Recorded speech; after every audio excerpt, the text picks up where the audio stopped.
Sponsored by Black Magic Design, the world's highest quality products for the feature film, post, and broadcast industries. blackmagicdesign.com.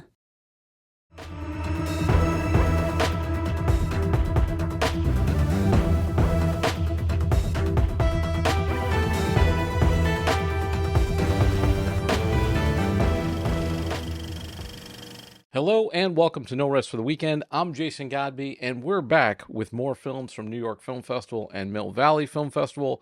Again, we're doing East meets West, and we got all the way on the left coast, the man in Hollywood and our man at actuallypaid.com, Mr. Bill Hammon. Welcome back. Hey.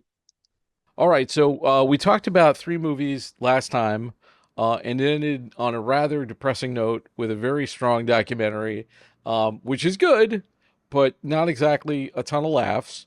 Hopefully we can get some more laughs, even though the movies that I'm going to talk about are also pretty heavy. But what do you got for us first? Okay, here. Laugh riot. On the edge of your seat, stitch in your side. Let's talk about Hungarian autocrats. This film is Democracy Noir, directed by Connie Field. And basically, it concerns 3 women in Hungary. One of them is Timea Szabo, who is a member of the parliament. Then you have Babette, who is one of the few remaining independent journalists in Hungary. And then you have a nurse who grew up on a farm. Her name's Nico. So these are 3 women of varying levels of education, blue collar to white collar to government. And the film is basically about their opposition to self-proclaimed dictator Viktor Orban. You've probably heard his name a lot in the news, especially the former president's affections for him. While Orban was first elected in 2010 as prime minister as something of a populist change candidate, sound familiar? He soon revealed himself to be horribly corrupt. He has basically tried to remake the entire country in his image. The voting districts are gerrymandered all to hell. He declared basically by fiat that Hungary was now a Christian nation, even though less than 40% of the population is even religious, much less identifying as Christian. He has funneled European Union funds to his cronies and his family. He has become personally quite wealthy off of his positioning in power for the last 12 years, 14 actually, to the point where his humble country manor now has a giant soccer stadium right next to it. The film is really about, again, the resistance. How do these women of different ages and different walks find their own way to oppose and maintain a truly democratic society in their homeland, especially because Orban gets it from all sides. I mean, he is not well liked. The European Union hates him. And yet he keeps winning in landslides. Part of that is because of the gerrymandering he's done to the parliament. Part of it is because he tried to rewrite the Constitution to basically give himself all the power. His most recent re-election in 2022, there were observers from international bodies to basically say, is this a free and fair election? And the answer is no. This is a man who basically bought out almost all of the independent media and turned it into state TV to the point where they even show you 3 separate networks that are reading the same copy as far as their propaganda pieces. So you see Timea Szoba's her work within Parliament to try to at least keep some guardrails in place. You see Babette, who, again, is an independent journalist, not only deal with the barrage of propaganda and bull coming at her, but also try to maintain her family, and because she's a lesbian, and right now her family is not legally recognized. And then you have Nico, who is an artist and a farmer and a nurse, and she highlights the problems with the healthcare system where essentially if you go to a public hospital in Hungary, because they do have national healthcare like every civilized country but ours, if you go to a public hospital, you essentially have to sign NDAs and agree to surveillance. So at least if you work in those hospitals, sometimes even if you're a patient. So there are people who essentially opt out for private insurance because they want, God forbid, some security and privacy. So we see Nico's journey basically trying to juggle the reality of what her country has become as she's come of age, but also deal with the previous generation. Like, there's a lot of conversation she has with her mother, who sadly passed away earlier this year, where the mother demonstrates the kind of problem with populism and any kind of authoritarian government. All she cares about is if there's food on the table. She doesn't care about things like redistricting, tax code, civil rights. You know, can she get bread and milk and eggs from the grocery store? So, sure, Viktor Orban is demonizing Syrian refugees and, you know, parroting Nazi language about immigrants, but doesn't bother her. She lives out in the country and she can feed her family. That's all that matters to her. So he's doing a good job. And it's dispiriting because, the last election, which again observers basically declared was not free and fair, Orban's party got less than 50% of the parliamentary vote, and yet they now make up 2/3 of the parliament because that's how rigged the game is. The film itself, basically from a political angle, is about all these opposition parties coming together to form a united front because essentially, to put it in more of American terms, Orban is the Republican Party, the Democratic Party doesn't exist, and all these other minor parties are the independents, the Greens, the Libertarians, and they all make up a majority of the Hungarian population if they come together. And the question is it too late to do so once Orban has seized all the controls of power, all the levers of power? Timmy, I mean, she's in a very safe district in Budapest for her parliamentary seat, and yet at the last election, they put out a huge smear campaign against her, accusing her, using the media to accuse her of smuggling drugs and working as a prostitute and all these other things to get her out of office. Thankfully, it didn't work, but it was the closest of victory of her career. Like, they got within 10 points, which shouldn't have even been possible given where she lives. So it kind of serves as a microcosm for all of the world politics where democracy is kind of backsliding into authoritarianism.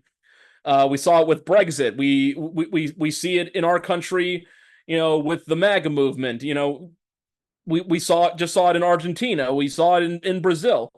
Like, for some reason, 90 years after World War II, this kind of fascism is back on the rise. So again, just like with Zorowski v. Texas that we discussed on the previous episode, this is a film about showing it from the people who are actually affected by it rather than it just being a lecture or an educational tool. And I think that's the key here. Is like when you make these very heavy themes reduced down to the actual human element of people who are being damaged, victimized, or just any adverse effect from it, that makes it feel more real and makes it more of a call to action.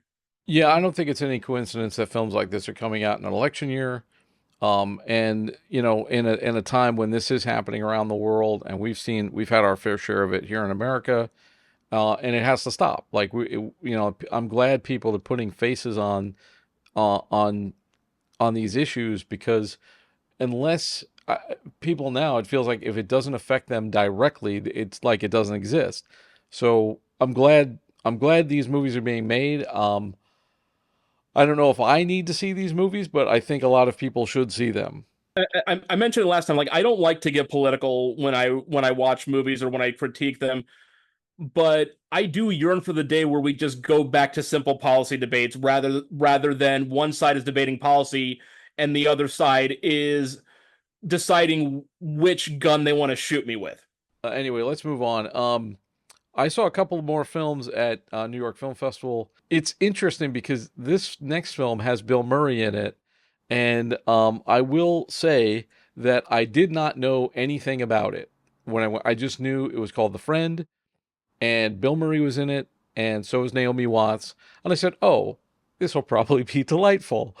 Well, um, uh, you see the first scene is sort of like you see the scene of Bill Murray, and it's very sort of Woody Allen-esque. It's a bunch of New Yorkers sitting around a table and talking, and then it's like smash cut to Bill Murray's funeral. He is a professor and an author, and he's a real character. I mean, you do see him in flashbacks, but he's dead 5 minutes into the movie or less. And he's this professor, author character with two ex-wives, a daughter, and several literary works. He's very well respected in the literary community. But, people have different feelings about him, and he has committed suicide. So it's an unexpected death. And Naomi Watts plays his best friend, and I think his ex-lover. And she's picking up the pieces. She has to kind of deal with this in her own way, which is hard enough to do. But then the interesting thing, and this is where it sounds like a comedy premise. So she inherits his Great Dane. So his current wife, which is like wife number 3, didn't want this dog called Apollo. And the dog is a Great Dane. It's the biggest dog. It's the size of a small horse. And she's like, well, I don't actually like dogs. And Bill Murray's character, Walter, said that you would take the dog should anything happen to him. And she's like, well, he never told me this. Also, I live in a studio apartment that's rent controlled that doesn't allow pets. So as a New Yorker, I really related to the film because I know what it's like to live in a small apartment. I have a bigger than studio apartment, and I could not fit this dog into my apartment. So just that alone.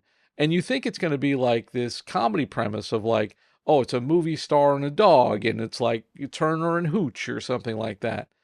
But it's really not. It's really like the dog and Naomi Watts' character, they're both mourning the loss of Walter, and they're both sort of in the wake of this horrible sudden death.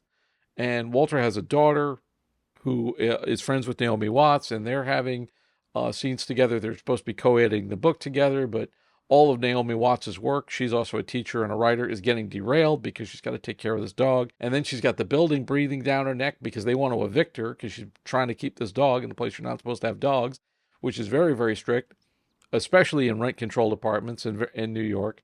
So she's trying to find solutions for that. Again, sounds like it could be a comedy premise about her, in this Three's Company-esque farce trying to hide the dog but none of that happens. It's very, very serious. And it's a beautiful movie, and it's sort of a meditation on grief. And, like not a laugh riot. There's some very good performances in the film.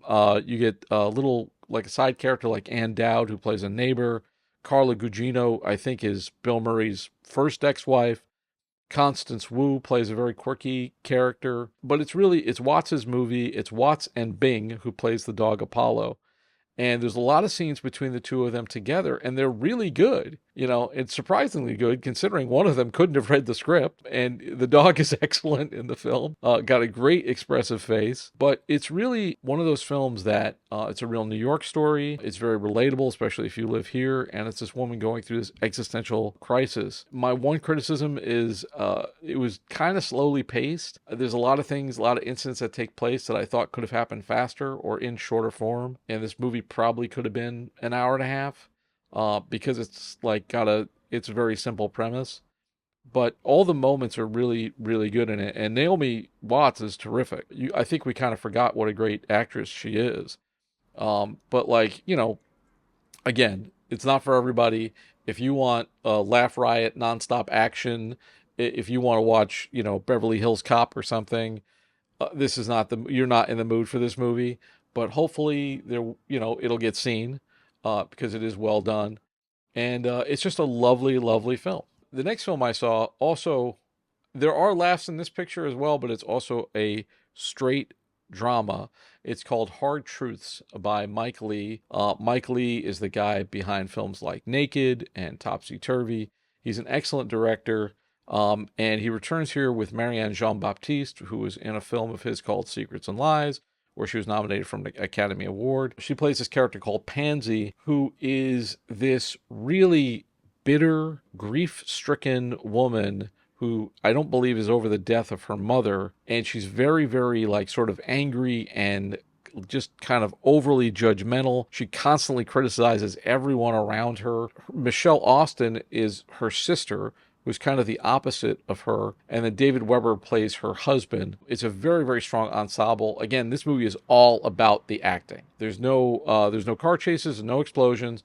It's really all about the characters and this situation. And this is a family drama. It's almost a tale of two families. You got Pansy's family and Pansy, who's this like really abrasive, harsh, and intolerable, who just tells everybody off, like for no reason whatsoever. You know, like she yells at her son, she yells at her husband. They can't do anything right. But really, what you see in these quiet moments of the film when she's not berating somebody is, and we've all met these people in like real life. You've met some older woman who's like really cantankerous and just mad at the world. But you know what this movie shows you is that this person is going through like their own private hell. You know, they're going through pain and they're lashing out in the only way they know how. And it's not right. It's not fair to other people, but it's how they're dealing with their own pain. And we learn about that through the course of the film. And, you know, it's a tale of like two families, because you got Pansy and her family who don't communicate. Her son is 22 years old. He's a grown adult, but he still lives at home, and he's a complete introvert. I suspected that the character was probably on the autism spectrum somewhere, but he doesn't seem to have any ambitions or goals, and his main motivation in life seems to be to avoid his mother. He goes out on these long walks to get away from her. He hides in his room to get away from her, and he doesn't know how to deal with her. And in one scene, when the two families come together, Chantel's family and Pansy's family, the cousins, and, you know, they don't know how to talk to each other. It's just very, very awkward. Whereas when you see Chantel's family, she's a hairdresser who talks to everybody, and everybody, like, in the community loves this woman. She's like, you know, she's the town hairdresser, but she's almost like the town shrink because everybody talks to her. She has two girls who are both, grown up but still living at home. And they all get along, and they all work, and they all, like, have this great rapport with one another. And it's just a great juxtaposition between the two. You know, a lot of things get said, and it's very, very realistic. The acting is very real. A lot of people thought the acting was improv, but they just used improv to write the script. It's very powerful. It's not going to be for everybody, but I would definitely recommend it. If you just want to see great writing and great acting, it's a hell of a movie. And it should win all of the awards, but, you know, we'll see. Sounds like something to be right up my alley. I would recommend Hard Truth. I'd also recommend The Friend. Take us out on a high note. Okay, brace yourselves. Tummy Tom and the Lost Teddy Bear. I kid you not. I kind of just had to watch this one because, I mean, I chase animation wherever it goes, but this is a movie for little kids. And you just don't often see that in a film festival, especially not a prestige festival like Mill Valley. Like this is a festival where studios and production companies are making their cases for Academy hardware. And here's this unassuming feature-length Dutch episode of Blue's Clues, essentially. To give you a little bit of background, it is a Dutch film, and Tummy Tom is a cat. His name in Dutch is Dickie Dick, not a joke. So whenever you want to tell your kids, you know, hey, you mind if I babysit the nephew? I'm going to go take him to see Dickie Dick. You know, I was like, I tread lightly. But he's a cat. He lives in a nice little house near the countryside. He's a little bit chubby, a little bit lazy, kind of Garfield-esque in that respect, but not, you know, sarcastic. And his best friend is a neighbor cat named Cat Mouse. I have no idea. And his favorite thing in the world is his teddy bear that he plays with, and takes to his little cat bed every night. Oh, how sweet. And then when he gets up the next morning, because he can't sleep without the bear, he goes outside, talks to Cat Mouse, and by talking I mean just mewing. I mean, in the English version, a British voice actor named Tim Gunther narrates the proceedings, and there's a small cadre of kids, like, again, being like Blues Clues, like, oh, it's over there, look at that, look at that, hey Tummy Tom, look at that, that sort of thing. The kind of it encourages audience participation, whether it's singing along with the treacly but honestly cute songs and talking to all the characters. There's a rabbit, a squirrel, some sheep. It's kind of like Winnie the Pooh in that respect. The same kind of menagerie. So yeah, Tummy Tom, he goes and plays with his friend, goes back inside. Teddy's nowhere to be found. Oh no! It was like, so they have to search the house. Where is he? Search the house. Can't find him. Go outside. Can't find him there either. Search the farm next door. Can't find him. Search the woods. Can't find him. And have all these interactions with the various animals. Weirdly, there is something for adults in this. Again, this is meant for like 4 and 5-year-olds. It's meant for them to kind of play along. Tummy Tom, Dicky Dick apparently was conceived in the 70s for the Dutch version of Sesame Street, and then became a series of children's books and now this movie. So the kids can play along, and they can sing along and clap along, and it's all very fun. But if the kid is attentive, they can feel really good about themselves because they'll figure out where Teddy is. It's very obvious to any parent watching, but for the kids, that's a kind of a big moment for them. Like if they like, I solved it, that sort of thing. We figured out Blue's Clues. For the adults, there's a little bit in the sense that being a bulky cat, Tummy Tom kind of just destroys everything in his path. If he walks on shelves and knocks books over, he ransacks the laundry room, tossing various items of clothing about. So it's like he walks on the clothesline outside and knocks everything off it. It's like, so it's for the little kids, and it's so sweet and adorable that my diabetes flares up watching it. But for the parents, it's like, you can just look at that like, yep, that's a cat. Knocked over everything. It's a nightmare. Everything's dirty. Potted plants destroyed. Why did we get a cat? So any cat owner who watches this will, trigger warning for the childless cat ladies of America, I guess. With everything that's been so heavy with this festival, especially as we get into award season, this was a lovely little palate cleanser.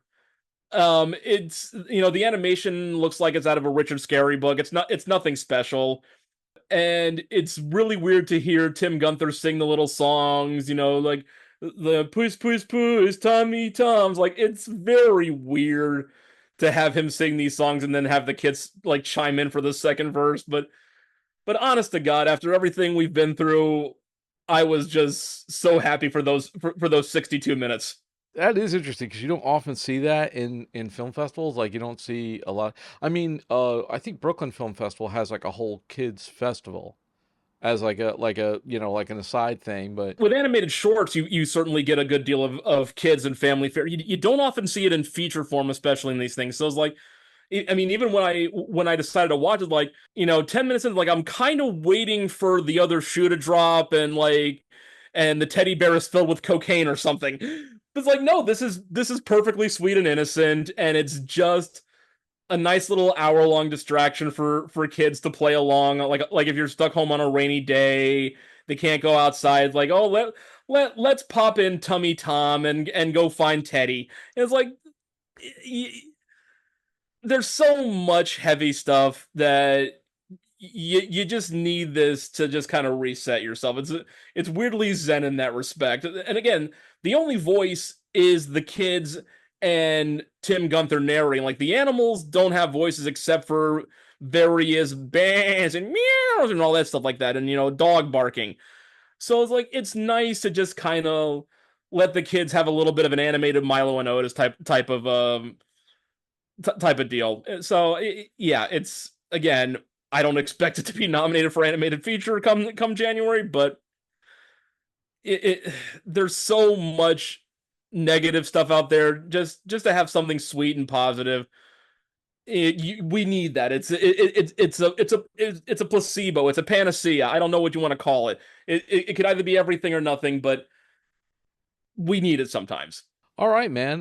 That sounds great. I'm glad that we ended on that note. And instead of, totalitarianism and abortion, but um, for people who want to That's find Tummy you, Tom too. for people who want to see you and find more of your review material, where can they find you online? You can find me online, actuallypaid.com, Twitter and YouTube at actually_paid. And of course, my work is also repurposed onto Medium, and you can find me right here on No Rest for the Weekend, Behind the Rabbit Productions. Shameless plug. All right, man. Thanks so much, and we'll do this again soon. And that's all we got for you today. Thanks so much for taking this trip down the rabbit hole. For more content, visit norestfortheweekendpodcast.com. You can subscribe on your favorite podcast app or on YouTube, youtube.com/getbehindtherabbit. I'd like to thank Bill Hammon and our sponsor, Black Magic Design. For the BTRP Media Network, I'm Jason Godbey. Thanks for joining us, and we'll see you next time. This is the BTRP Media Network.